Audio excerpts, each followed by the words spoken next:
Pour profiter davantage de la vidéo, il est conseillé de faire une capture d'écran, répondre aux questions avant de voir la vidéo et s'il le faut, reprendre l'exercice après avoir visionné la vidéo.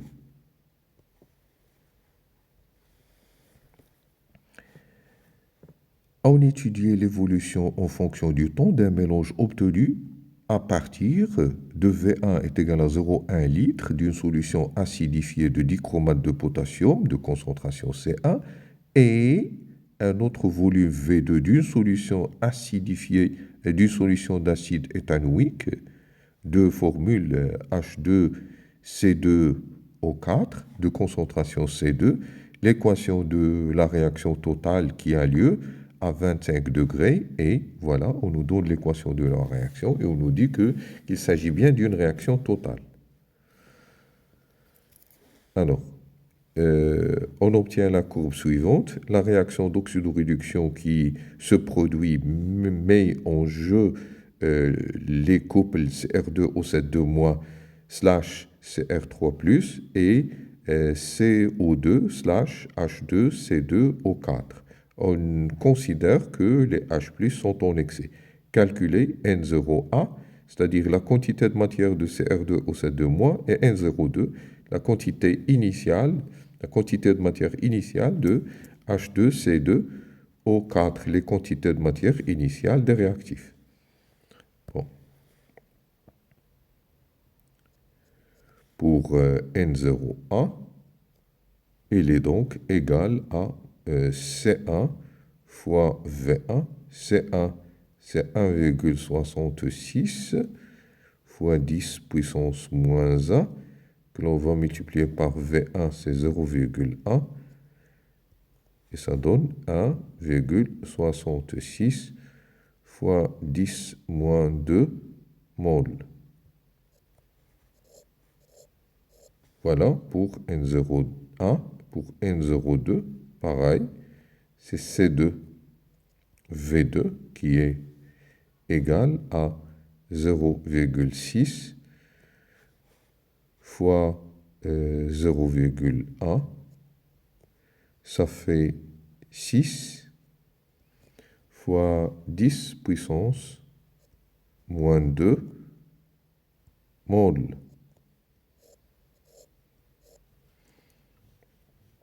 Alors, pour la question 2, on nous demande de dresser le tableau et calculer X maximal, déterminer le réactif limitant. Voilà, on a préparé ce tableau-là que l'on va remplir.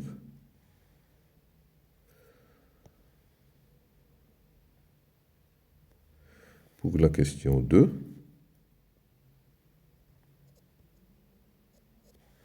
donc sur ce tableau-là, on va faire apparaître les états x égale à 0, état initial, état intermédiaire, x différent de 0, et x est égal à x maximal. Pour CR2O7 on l'a noté N0A, H+, c'est en excès. Pour H2C2O4, on l'a noté N02. CR3+, c'est 0. H2O, c'est en excès. CO2, qui est un gaz, c'est 0. Alors, au bout d'un certain moment, alors, il va y avoir réaction. Donc, c'est N0A moins X. Cette quantité, il va diminuer. N02 moins, attention là, c'est 3X. Puisque là, vous avez un coefficient 3. Ça doit apparaître dans le tableau d'avancement. Et puis, là, c'est 2x. Et là, c'est en excès. Et là, c'est 6 fois x. La même ligne, N0A moins x maximal, excès, N02 moins 3x maximal, 2x maximal et 6x maximal. Calculer x maximal, le réactif limitant. Bien, pour calculer x maximal, on considère que le réactif limitant, ça ne peut être que... Hein, donc, Dans un premier temps, on va considérer que le réactif limitant peut éventuellement être CR2O7 de-. C'est-à-dire qu'on va supposer que CR2O7 de-, c'est lui qui va disparaître. Donc j'aurai N01 moins X maximal est égal à 0. Cela me permet de trouver une valeur de X maximal A qui est égale à N01, c'est-à-dire 1,66 fois 10 puissance moins 2 mol. Pour l'autre, N02 moins 3x maximal est égal à 0. Alors, ça nous permet de trouver une valeur x maximale 2 qui est égale à N02 sur 3. N02 sur 3, 6 sur 3, c'est 2 fois 10 puissance moins 2. Donc, on voit bien que la valeur la plus petite, en fait, c'est celle-là, et c'est donc la vraie valeur de x maximal. Donc, x maximal, c'est donc 1,66 10 puissance moins 2 mol que l'on encadre. Alors, bien sûr, pour le réactif limitant,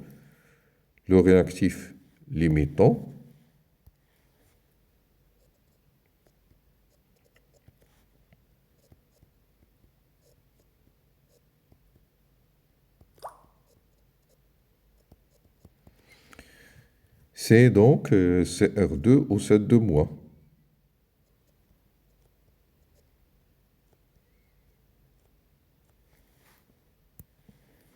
Dans la question suivante, on nous demande de rappeler les facteurs cinétiques influençant la vitesse de réaction.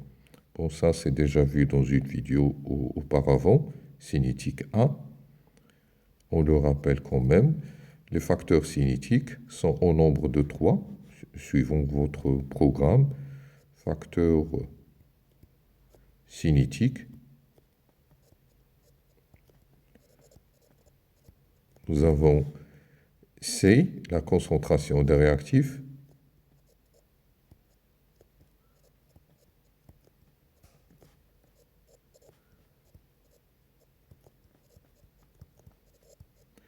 Nous avons T, la température du mélange réactionnel.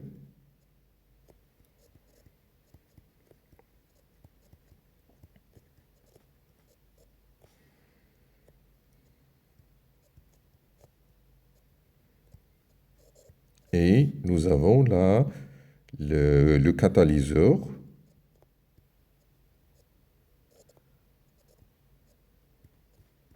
Eh bien, son existence, sa présence, l'existence du catalyseur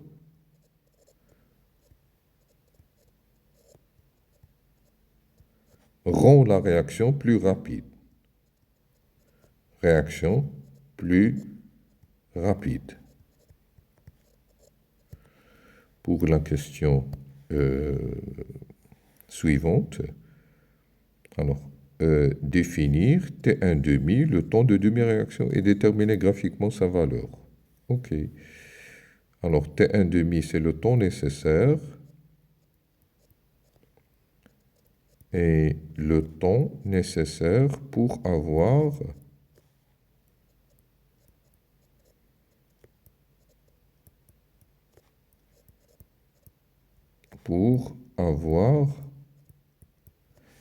x 1 demi égale à x final sur 2. Et si la réaction totale est totale, alors x final va devenir égal à x maximal. Quelle est sa valeur? Eh bien, la valeur, on va donc partir du fait que lorsque t est égal à t1 demi, à ce moment-là, x1 demi est égal à x final sur 2, x final sur 2, qui est donc égal à x maximal sur 2.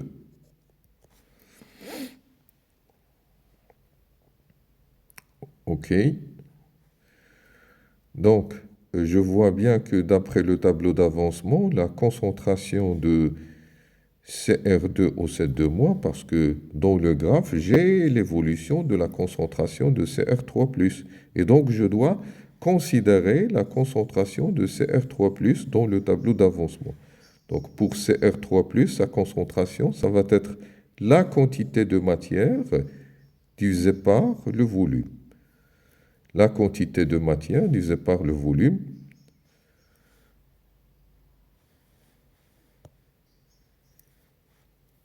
Donc, la quantité de matière, c'est 2x.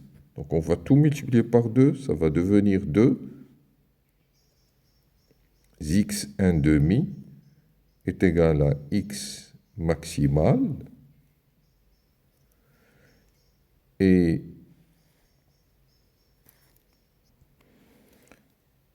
pour x maximal, on l'a déjà trouvé, c'est 1,66 10 puissance moins 2. La concentration de CR3+, c'est donc la quantité de matière de CR3+, sur le volume, et la quantité de matière, d'après le tableau d'avancement, c'est 2x. Donc c'est 2x 1 demi sur le volume. C'est donc 1,66 fois 10 puissance moins 2 sur 0,150. Je l'ai converti en litres. Et donc ça donne 0,11 mol litre moins 1. Soit une concentration, c'est R3+, de combien? De 110 millimol litre moins 1. Donc ça, c'est à l'instant T1 demi. Maintenant, je vais chercher la valeur 110. Elle est où? Bien, 110, elle est à peu près là. Ça, c'est 110 millimol. Je prends cette valeur-là, je cherche son image par la courbe. Et ça nous donne T1 demi qui doit être là. Donc c'est 1, 2, 3, 4, 5, 6 et demi. Donc T1 demi, graphiquement, T1 demi, elle est égale à 6,5 divisions. Et chaque division, c'est 5 secondes. Hein? Chaque division, c'est 5 secondes. Donc 6,5 fois 5, ça nous donne 32,5. On va prendre 33. Hein? On va prendre 33 secondes. Ça, c'était un demi. Alors, dans une autre question, la question 5, définir par une relation mathématique la vitesse volumique. Eh bien, la vitesse volumique, V, c'est 1 sur le volume de la solution fois d de x sur d de t. C'est ça la relation mathématique qui nous permet de définir la vitesse de réaction. Alors, dans une autre question, on nous demande de montrer que la vitesse elle est égale à l'expression qu'on nous a donnée. OK? Alors, pour ce faire, 6, il suffit juste d'exprimer la concentration de H3O+, la concentration de CR3+. La concentration de CR3+, par définition, c'est la quantité de matière de CR3+,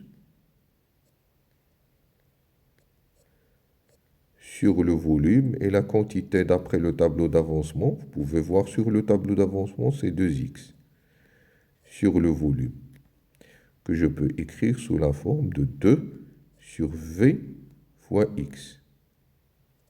Et maintenant, je vais tout simplement dériver cette expression. Voilà.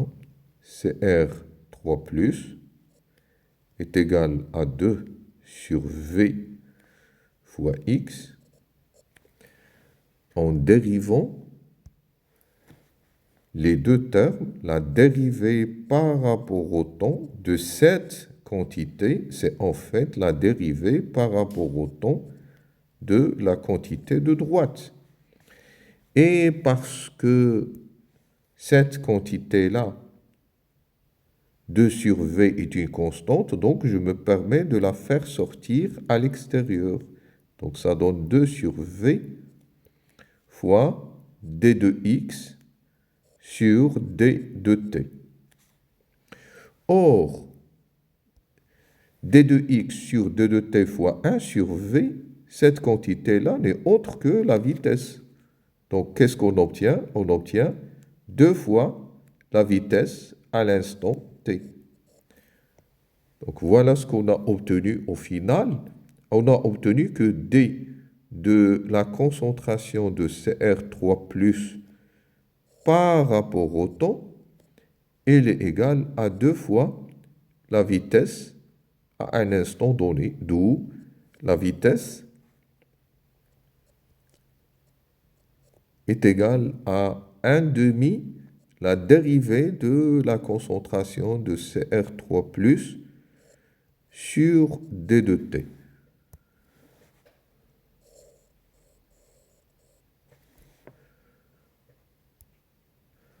Dans une autre question, on nous demande de calculer la vitesse à l'instant t égale à 0. Ça, c'est la question 7.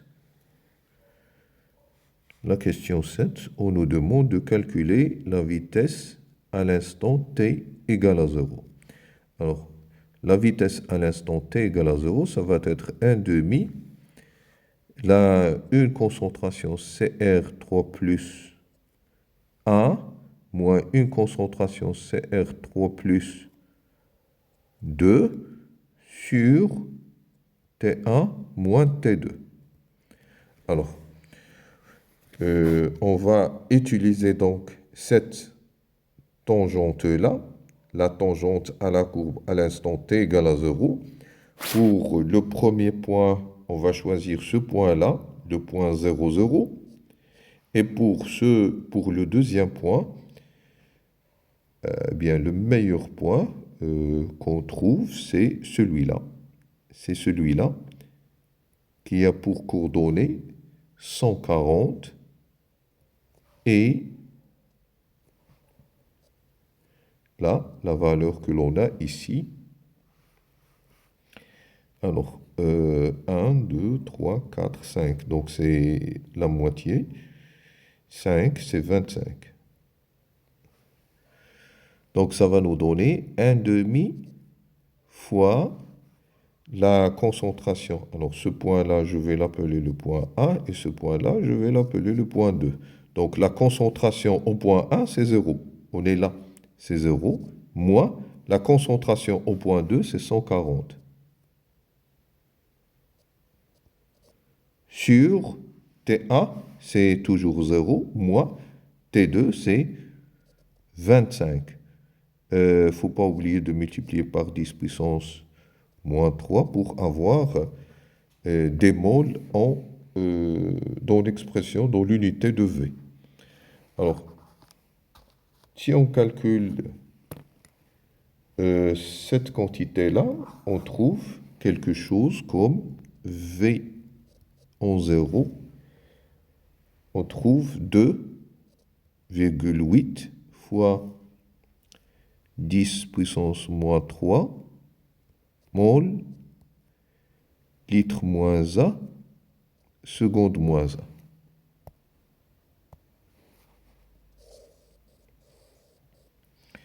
Également, on nous demande de calculer, de faire pareil pour la vitesse. Pour la vitesse à l'instant t est égal à 50 secondes. Alors, pour 50 secondes, on doit considérer une autre droite, c'est celle-là, une autre tangente, On nous a donné cette tangente. Les deux points que l'on considère, c'est ce point-là. C'est à peu près 110 avec 25, avec plutôt, oui, c'est ça, c'est 25. Et un autre point, celui-là, il est à 160.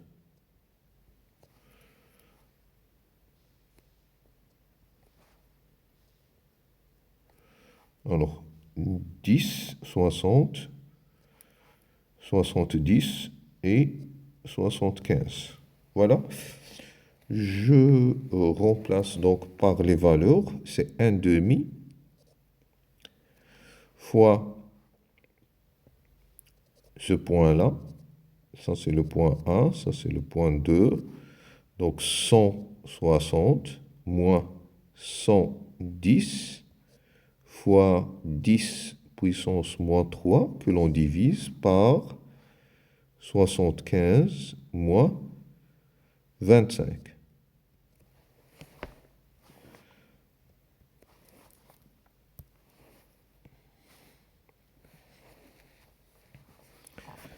On trouve une valeur, 5 est égal à 10 puissance, et la valeur que l'on trouve, c'est 5 fois 10 puissance moins 4.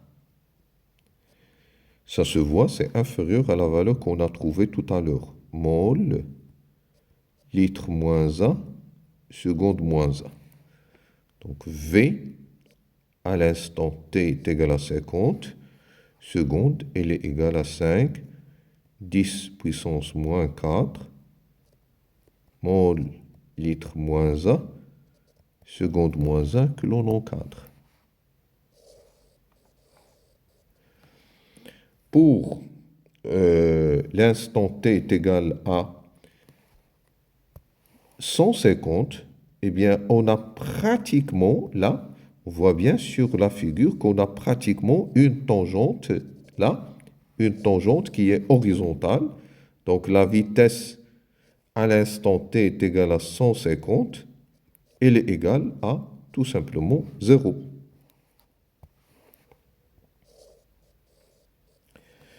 Alors, comment peut-on interpréter de façon simple l'évolution de la vitesse? Eh bien, la vitesse diminue. La vitesse diminue. Alors,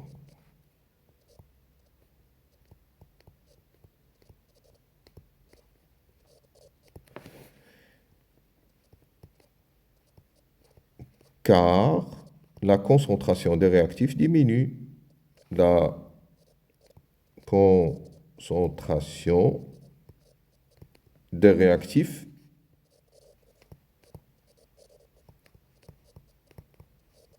diminue. Voilà, c'est tout pour cette vidéo.